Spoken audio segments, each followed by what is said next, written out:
আসসালামু আলাইকুম ভাই, কেমন আছেন? আলহামদুলিল্লাহ। তো এখানে কি উদ্দেশ্য নিয়ে আসলেন? আপনি তো এখানে সবাইকে নিয়ে আসছেন, বলেন জি। একটু।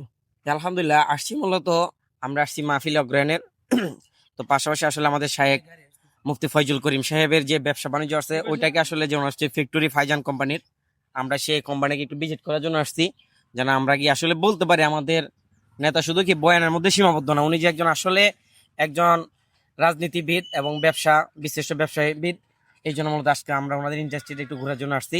আলহামদুলিল্লাহ ওনাদের প্রোডাক্টের মধ্যে ফাইজানের মধ্যে আপনার সরিষার তেল আছে, পানি আছে, তারপরে চা পাতা আছে, হলুদ মরিচ, আর আলহামদুলিল্লাহ আর নতুন নতুন কয়েকটা উদ্যোগ হয়েছে। আসলে সেই উদ্যোগগুলোকে দেখার জন্য মূলত আমরা নতুন করে মাছের প্রজেক্ট হয়েছে, ইটের ভাটা আছে, এগুলো দেখার জন্য মূলত আমরা আসা আর কি। যেন ওনার থেকে যেন আরো মানুষ আমরা আরো উদ্বুদ্ধ হই এবং ব্যবসার দিকে মানুষের ঝুঁকে পড়ার দরকার।